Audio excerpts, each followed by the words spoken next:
नमस्कार. मी प्रमोद. आपल्याला कल्पना आहेच की आत्ता महाराष्ट्रामध्ये महानगरपालिका, नगरपालिका, नगरपंचायतीच्या निवडणुका जाहीर झालेल्या आहेत आणि आता प्रचाराचा नारळ फुटला. उमेदवार फिक्स. आता त्याच्यामध्ये कोण गद्दारी करणार आहे, कोण नाही, तो भाग वेगळा. मात्र मी उभे राहिलेल्या उमेदवारांना विनंती करतो की आपण निवडून आल्यानंतर किंवा निवडून न आल्यावर बी आज मितीला जे बालकावर होणारे अत्याचार, अन्याय या विषयावर तुम्ही काय करणार आहात ते मतदारांना तुमच्या भाषणामध्ये तुम्ही सांगा. परवाची घटना बघितली आपण नाशिकमध्ये. एका 23 वर्षाच्या मुलाने एक 6 वर्षाच्या मुलीवर बलात्कार करून तिला दगडाने ठेचून मारून टाकलं. अरे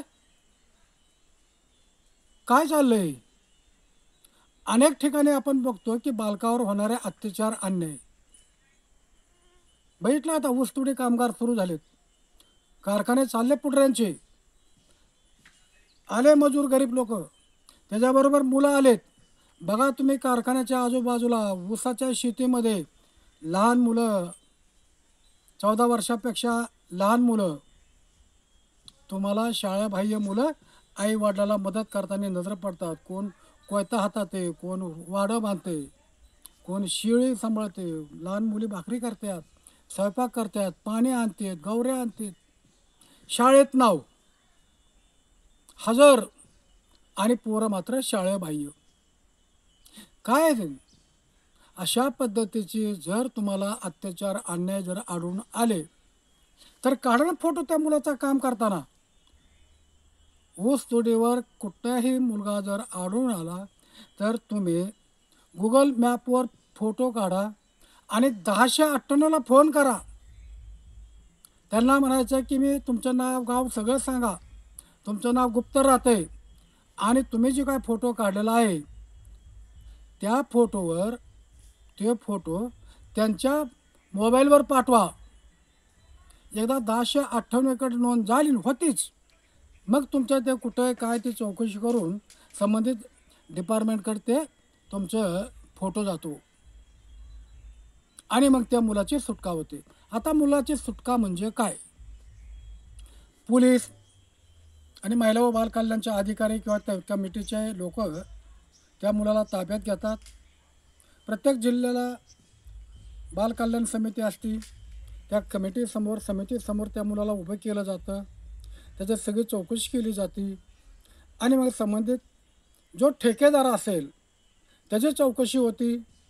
त्या ठेकेदाराला बोलवलं जातं, कारखान्याला कल्पना दिली जाते, आई वडिलाला बोलवलं जातं आणि पुन्हा मुलगा आम्ही कामावर ठेवणार नाहीत अशा पद्धतीचं त्यांचं लेखी घेतलं जातं आणि तो नंतर आई वडिलाच्या ताब्यात दिला जातो.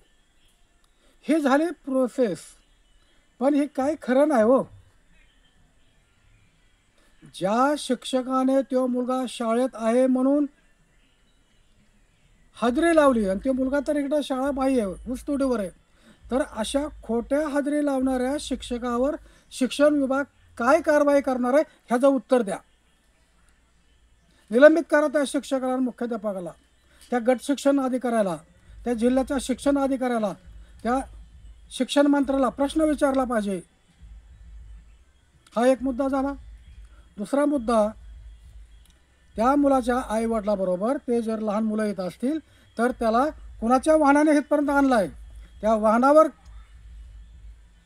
त्या मालकावर, वाहनाच्या मालकावर मुलाच्या कामासाठी व्यापारीकरण होते, व्यापार होते म्हणून त्याच्या वाहनाचा उपयोग झाला, त्याच्यावर केस करा. त्या मुकदमाने आणले त्या मुकदमावर करा.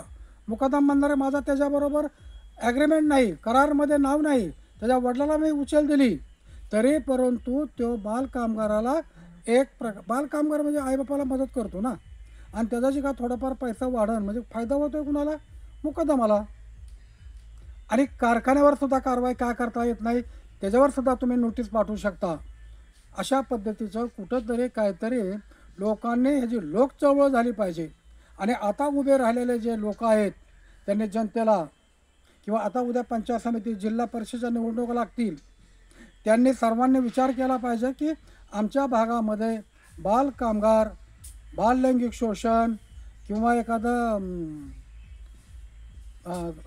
बालकावर होणारे इतर अत्याचार, बालविवाह रोखण्याची तुमची आमची सर्वांची जबाबदारी आहे. आणि मी सर्वांना विनंती करतो की 1098ला तुम्ही संपर्क करा आणि त्या मुलाची सुटका करण्यासाठी एक पवित्र काम म्हणून तुम्ही ह्या दृष्टिकोनातून पहा. धन्यवाद.